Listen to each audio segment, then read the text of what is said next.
Right, so this is our second surface that we made on the machine, and I wanted to just go through the hand embellishment. This is a piece that I showed you last week. It was in the pictures that I'd actually embellished after I'd done this stage. So it's taken it from this stage to this. Now going forward, you've got another video today about a third surface, okay, which is very, very open and very lacy. It's just made with a single background of net or lace. Quite an open, in fact it's this lace that's on the back of here, okay. So we'll be doing that, and then I'm going to come back on Friday and show you how to embellish on that one, and also show you how to make snippet cloth, because I did talk about that, so I will include that. And then I'll come back next week sometime and show you another surface, but also how to maybe start joining these together, because I've got one here. This one is like this, but not hand embellished, okay, but it's joined to a piece of snippet cloth. So I'll go through that with you, how I would approach joining these, and you'll see later when I do the other video the kind of lacy effects you can get to make perhaps a full lace cloth, okay, like I've got hanging up in this room, and I'm just looking for it. Yeah, I can see it. So I'll show you that later. So perhaps you could think about, you don't have to make a lace cloth, but you could make, if you say you did a lot of these and joined all these together, can you imagine the kind of scarf or throw or shawl or even a bed covering, if you were that ambitious, that you could make by joining all these together? Okay, so that's what we're going to be covering. So I'll just put them to one side. Now this one, the thing to notice about this, and some of you have already started hand embroidering on these, I've seen them in Flickr, and they're really, really wonderful. You know, you're all just so amazing. You take things forward, you don't wait for me, which is fine. I like to see that. It means that you're enthused and you're enjoying what you're doing. The paper should just tear away, okay, from where the stitching stops. Can you see that? It just tears away. Okay, so you just remove that, and then I would iron this paper and keep it, because it might come in useful, and it irons beautifully, this paper. Right, so that's all the paper off there. Now obviously I've still got this attached and this attached, but I'm going to keep them on for now while I embroider in my hoop. So the first thing I do, and somebody put, I think it was Trisha on Flickr, that she doesn't know when she's finished, you know, because it's so addictive stitching on these. How's she going to decide when she's finished? Well, you will know. You'll decide for yourself, because really it's about getting pleasure from this, isn't it? And once you're fed up of embellishing something, or you've really crammed every area, then you'll know that you're finished, okay? Now, you could go on forever. I wouldn't consider this finished, because I've only got bullion knots in one area. I could add hand stitch to so many more areas, and you look at these pieces, and I love about this, I love these buttonhole lace that accentuates the open lace area, but equally that would look stunning around this area. So I could go on forever almost embellishing this, okay? So it's a personal choice thing, it's a decision only you can make. For me, this isn't finished. If it was your piece, you might be content with that and happy with that and love how that looks like that. So then that's finished for you. So we're all different, and we'll all make that decision at different stages. So this one, I'm going to show you how I would approach the buttonhole lace. Okay, so I've got my right side facing me, obviously. My hoop's the right way around. It's not like the machine embroidery situation. And I would always do this in a hoop. I think I've said that before. I might need to move that camera, because my natural inclination is to put my elbow on the arm that's there, so it might end up that that's like that. So I might need to do the creaky knee thing again. Do you mind? Imagine it's my knees. Shocking knee problems. That's probably going to be better. Sorry about that. Right, so I'm going to get a sharp needle, because I've got to pierce round here, and I've got paper and machine stitch. And if you've already started hand embroidering on your pieces, you'll know that the machine stitch areas can get quite hard to stitch through, because they become quite thick. So I've got a piece of thread here. I've got a lot of lengths already cut, but I do think that one might be too long. So I'm going to get a different one. I've got a thread holder at the side of me here, that's not long enough. I've got a doll on this sofa that I got from Habitat, that was designed by Christian Lacroix. They were limited editions, and I love Christian Lacroix. If you're new to my classes, then you perhaps won't know that, but I absolutely adore everything Christian Lacroix. So I just had to have one of these dolls, so I'll show you him in a minute. And it's just because he's on this sofa, I've put my threads over his head. I'm sure he doesn't mind. So I'm knotting this thread, okay. I'll just put that in there while I get this little gentleman to show you. He's here, I love him. There, doll designed. Well, you can't see because I need to pull out. Can you see him? He's wonderful, I love him. I think I've shown him to another class. He's quite long, I'd say he was about 18 inches long. And he's got like a scarf going on there. And these are his arms, and there are his hands. And he's even got a little tail with a heart attached to his tail. He's wonderful. I've had him about 5 years. I don't think they sell them anymore. Maybe they do, I don't know. But there's my Christian Lacroix little man, who I was throwing threads over his head a minute ago, but he doesn't mind. He knows I love him. Right, so I'll pull back in now. That was a little bit of a distraction, wasn't it? Right, so I've got my thread in my needle and I'm knotted and I've got a sharp needle. So now I'm going to go down from the front, so my knot's on the front, okay, like that. And then I'm going to come up at the edge of this lace hole, and I'm just going to do tiny buttonhole stitches, and it does get really thick where the machine stitching is, all the way around. Now I don't want that knot at the back of this hole because the tail and the knot might work itself so it's visible through the lace, and I don't want that.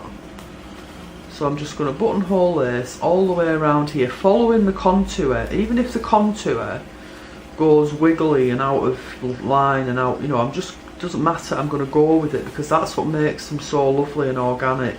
Okay, so just all the way around here.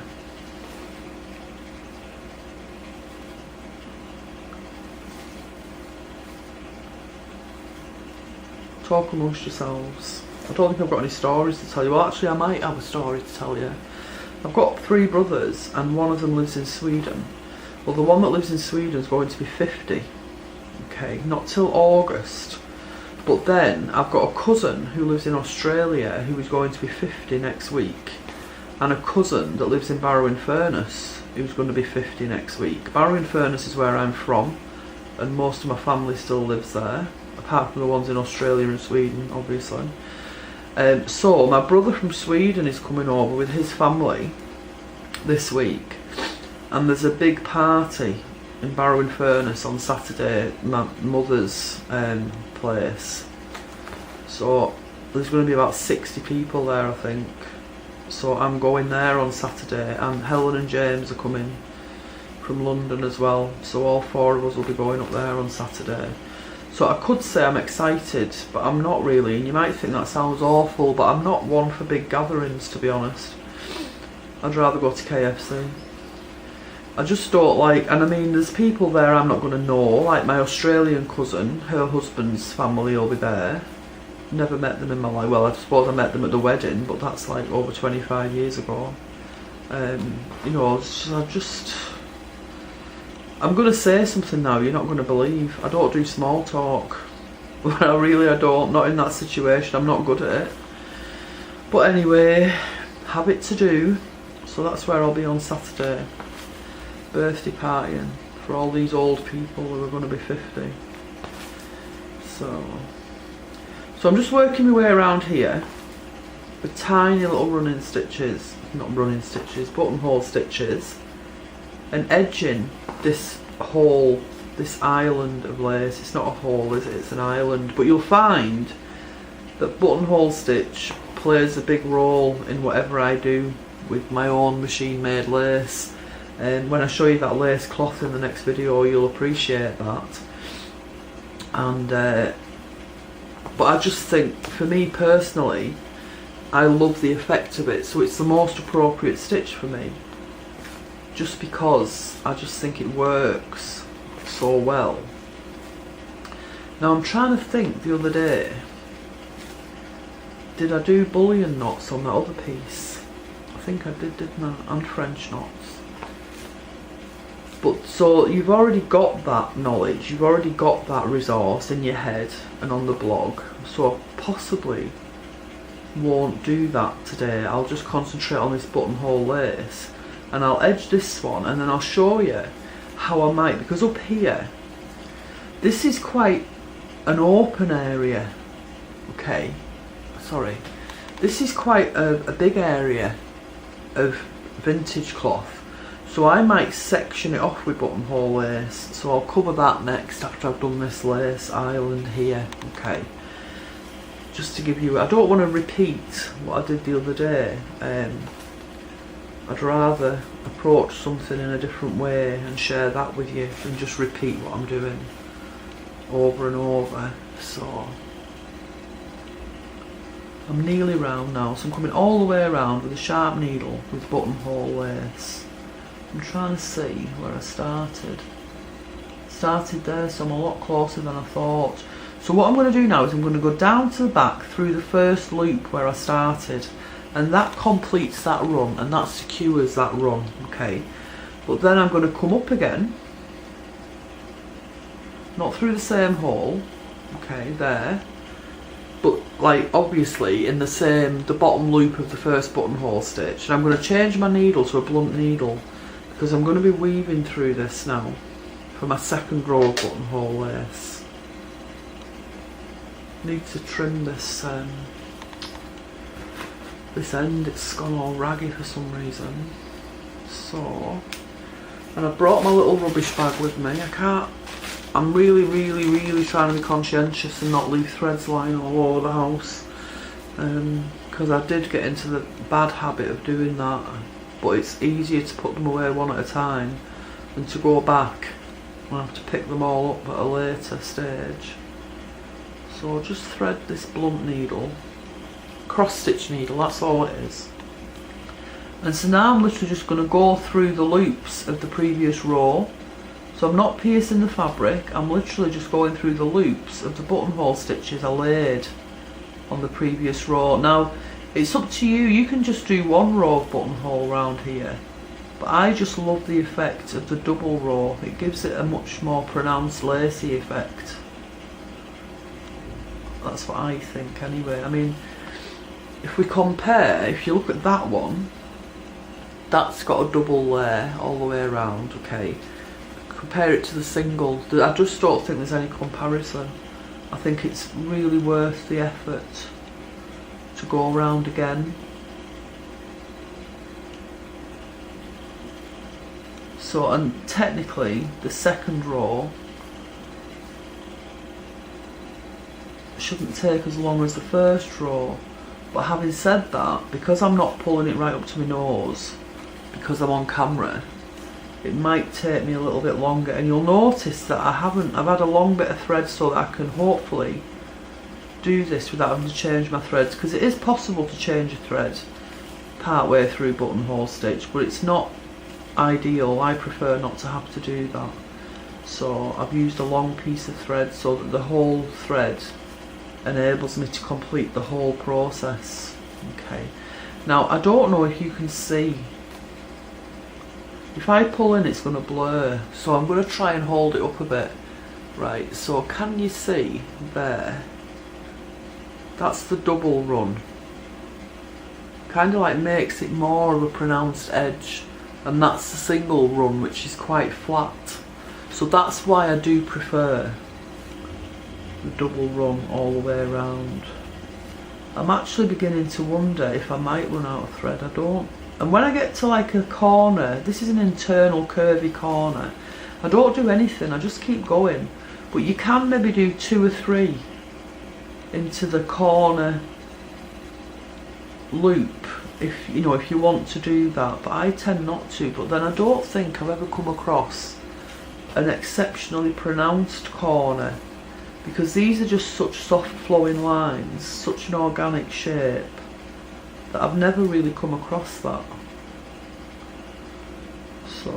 So like I said, Friday, and then next week, and it's supposed to finish, aren't we, a week today. I mean, I'm making this on Tuesday, but you get it on Wednesday, so it's only supposed to be a 2-week class.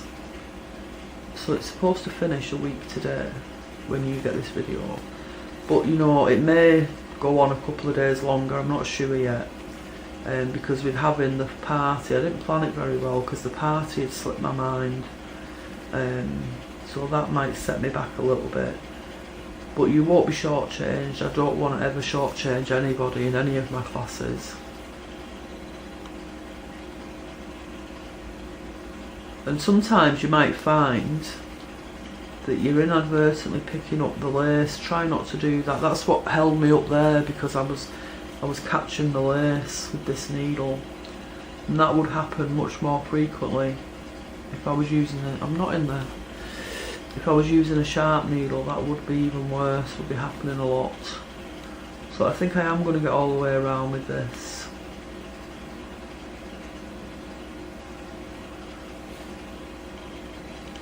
Now what I'm going to do with that tail where the knot's on the front, now if this was cut work or something, like we did the other day with the pushing the fabric through the hole and then padding it, then the running stitch going around the hole after you've applied the fabric would have helped to secure that. That isn't happening here.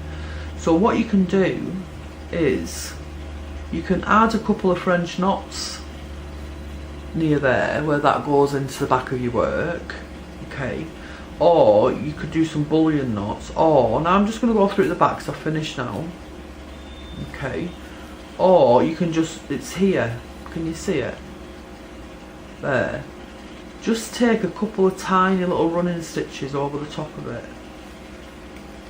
to secure it, okay, like that there, and then snip it off and then pull your knot out from the front, okay. I haven't snipped it out. And then pull your knot out from the front, and that's the first one done. Now, in an ideal world, I would just sit and do this 24 hours a day because it's so relaxing. But unfortunately, I have a family that wants to be fed, and I have laundry to do and housework to do, and I'm still waiting for somebody to buy me a butler for Christmas. So now I'm going to change back to a sharp needle, and I'm going to have a look at sectioning this off over here with buttonhole lace, dividing that big area into something smaller, different smaller sections. So let's have a look at that. So I'm just going to cut this thread in half because it's too long. I mean, there's long and sometimes too long can just tangle and become a nightmare. So I'll put that on top of his head again, Mr. Lacroix, the baby of Lacroix, and thread my needle again. Now it doesn't matter about this one, about having the knot next to the stitching, because it's not lace, it's fabric, okay.